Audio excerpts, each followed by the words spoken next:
유튜브로 읽는 박정희 전기 6권 한 운명적 인간의 나상 정치인으로의 변신.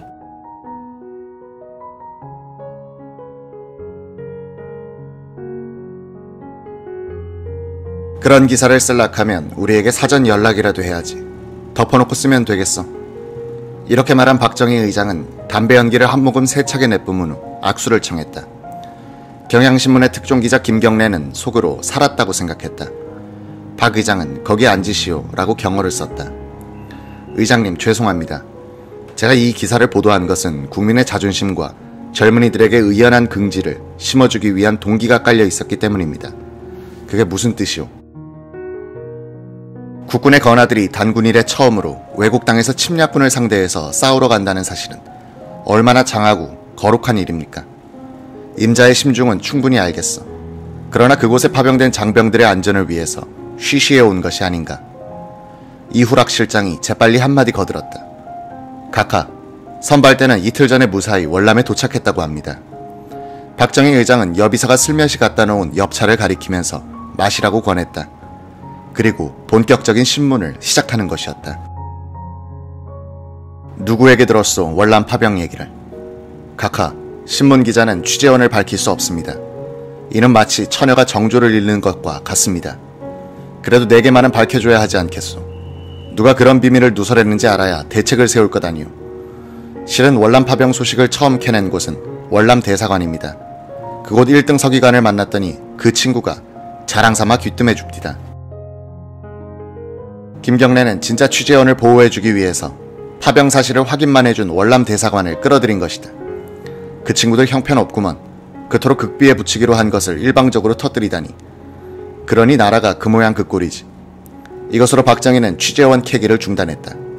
김경래 기자는 2주간 최고회의 출입을 금지당했다. 기자들과 박정희의 사이를 살벌하게만 만들지 않았던 것은 최고회의 이유락 공보실장의 재치와 개방적 태도였다.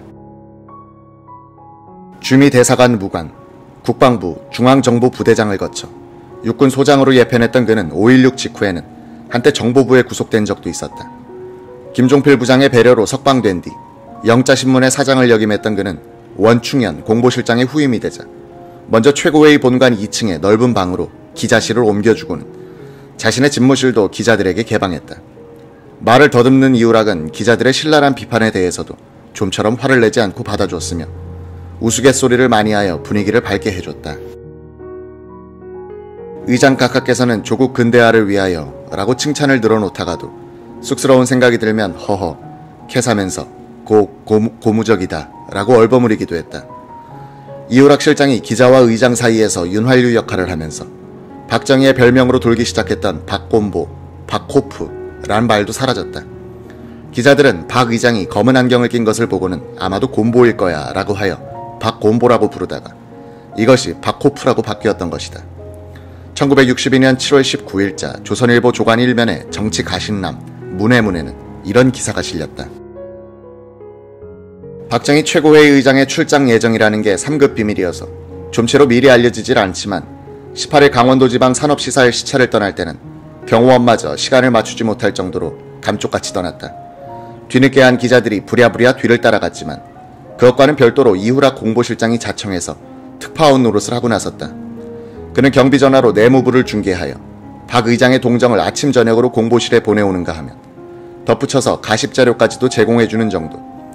박 의장이 1군단에서 요사이도 도망병이 있느냐고 물으니 군단장은 많이 줄었습니다 라고 대답하는가 하면 옛날처럼 인사청탁이 있겠지 하고 물으면 전혀 그런 것이 없습니다 라고 대답하더라는 게 이 특파원의 보도다. 이 기사를 쓴 조선일보 정치부 송기호 기자는 전날 춘천까지 따라갔다가 박 의장 일행이 춘천에서 원주로 향하는 헬리콥터에 동승하려 했으나 이우락 실장이 제지하는 바람에 실패했었다. 19일 아침 원주에서 이 가십 기사를 읽은 이우락은 송 기자에게 말했다. 내 입장도 이해해줘야지. 당신만 태워줬다가는 뒤에 다른 기자들의 공격을 어떻게 감당하겠소. 이우락은 원주에서 영월로 가는 기동차에는 송기호 기자를 태워줬다. 다른 기자들은 바로 영월로 가서 박 의장의 도착을 기다리고 있었다.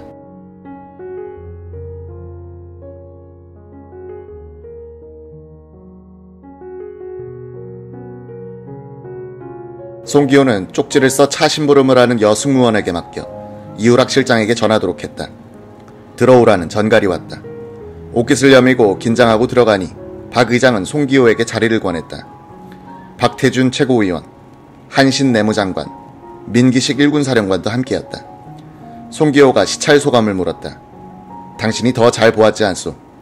박 의장은 차창 밖을 보면서 산비탈까지 농민들이 개간한 것을 가리키면서 저런 것을 신문에 써서 국민들에게 알려주시오 라고 했다.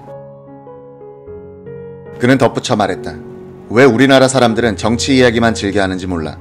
옛날 중국 고사에 맞는 신은 사람은 신 신은 것조차 모르지만 큰 신이나 작은 신을 신은 사람은 자꾸 이신 하면서 신 이야기를 들먹인다고 하지 않소. 우리나라 사람들이 정치 이야기를 잘하는 것도 그처럼 옛날 정치가 잘못된 것이기 때문이라 이해할 수 있지만 특히 신문이 그것을 부채질하는 느낌이 있더군요. 이런 자연스러운 대화를 통해서 박정희는 송기호에게 중요한 한마디를 했다. 자신의 거취에 대한 질문에 대답하는 형식으로 한 말이었다. 정권 이양 후에 군복을 입고 군에 돌아갈 생각은 없습니다. 좋든 싫든 정치에 관여한 몸인데 순수성을 지녀야 할 군에 내가 다시 돌아간다는 것은 맞지 않는 일이라고 생각합니다.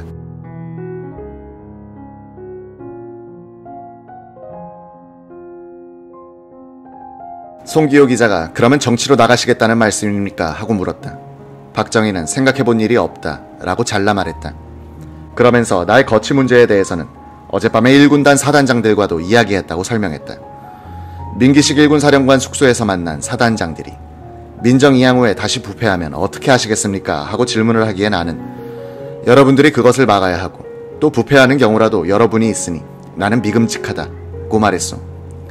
이 발언은 박정희가 민정에 참여할 뜻임을 최초로 내비친 것으로 7월 19일자 조선일보 1변머리에 원주 영월 차중에서 본사 기자와 단독 회견이란 설명과 함께 특종으로 보도됐다. 이 회견기에서 박정희는 헌법 개정에 대해서 대통령이 한 번에 한 해 중임할 수 있게 규정하여 그 조항을 고칠 수 없도록 해야 할 것이다 라고 했다. 그는 또 국민들이 차기 대통령 출마를 원한다면 받아들일 것이라는 질문에 대해서는 전혀 생각해 본 적이 없다고 말했다. 그는 한 걸음 더 빠진다. 나와 같은 군인은 국가가 위급할 때 일시적으로 필요한 사람일지는 모르나 모든 것이 정상화되고 질서가 잡힌 다음에는 우리 같은 사람이 정계에 나온다는 것은 국가 장래를 위해 이롭지 않다는 것을 잘 알고 있습니다. 민정 이양 시기에 대통령에 출마하기로 결심하고 이미 공화당의 전신인 재건동지회를 비밀리에 조직하고 있을 때인데도 박정희는 이런 정치적 발언을 하고 있었다. 그 자신이 이미 정치인으로 변신하고 있었던 것이다. 그러니 다음 대통령은 정치를 잘 아는 정치인 중에서 선택하는 것이 옳은 것으로 안다는 발언도 언중유골의 의미를 지닌 것이었다. 박정희 의장은 9월 7일엔 담화문을 통해서 본인과 최고위원들의 거취 문제는 결정된 바 없다고 했다. 그 13일 뒤 김현철 내각수반은 대전 지역을 시찰하던 중 기자들과 만나 사견이라는 전제 아래 박정희 의장의 대통령 출마는 당연하다고 말했다. 김 수반은 또 강력한 추진력을 가진 박 의장의 출마를 권고하고 싶다고 덧붙였다. 김현철이 비록 사견이란 조건을 달았지만 이 말은 박정희의 심중을 의도적으로 전달한 것임이 분명했다. 10월 30일 이우락 공보실장은 박 의장의 대통령 출마를 기정사실로 만드는 발언을 한다. 즉, 박 의장이 최근 최고위원들에게 연구, 검토하여 보고하도록 지시한 것이 있다고 했다.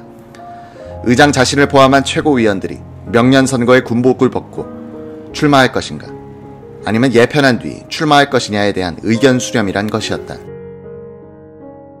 군사정권과 언론의 관계가 적대적인 시각에서 출발했다가 동반자 관계로 호전된 것을 상징하는 사람이 동아일보 정치부 이만섭 기자였다. 이만섭은 5.16 직후 윤보선 대통령이 기자회견에서 혁명정부는 조속히 정권을 민간에 이양해야 한다라고 말한 것을 보도했다는 이유로 구속돼 2달간 육군 형무소에 갇혀 있다가 석방됐다. 그는 잠시 주일 특파원으로 가 있다가 귀국하여 최고회의를 출입하게 됐다. 군사정부의 실력자 김종필 정보부장과 처음 만났을 때 이만섭 기자는 대들었다.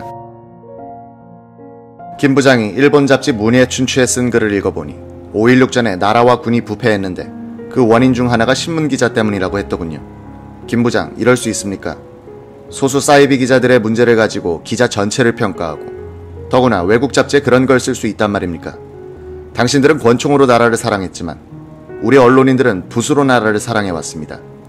나라 사랑하는 방법이 권총과 부실한 차이밖에 없는데 그렇게 기자 전체를 매도하다니. 김종필은 웃으면서 이 기자의 말씀에 충분히 이해가 갑니다. 잘못된 점이 있다면 내 사과하죠 라고 선선히 말했다. 이만섭은 막강한 힘을 가진 사람이 구차스럽지 않고 솔직한 데가 있어 좋은 인상을 받았다고 한다. 1962년 10월 10일 이만섭 기자는 동해안 화진포에서 해병대 상륙작전 훈련을 참관한 박 이장 일행을 취재하다가 특종 욕심이 생겼다. 박 이장이 참관 뒤 해군 함정편으로 울릉도로 향한다는 정보를 입수하고 그 배에 미리 들어가 함장실에서 기다리고 있었다. 박 이장은 민기식 일군 사령관, 이맹기 해군 참모총장, 이우락 공보실장 등을 데리고 선장실로 들어오다가 이만섭과 마주쳤다. 이만섭이 동아일보 이만섭 기자입니다 라고 인사하자 박 이장은 아 그래. 그런데 요즘 신문이 문제야. 신문은 선동만 해요. 쌀값이 오르면 신문이 일면 톱으로 쌀값 폭등 하고 주먹만한 활자로 보도하니 쌀값이 더 오르지 않소. 신문이 그렇게 해서야 되겠소 하고 퍼붓다시피 했다.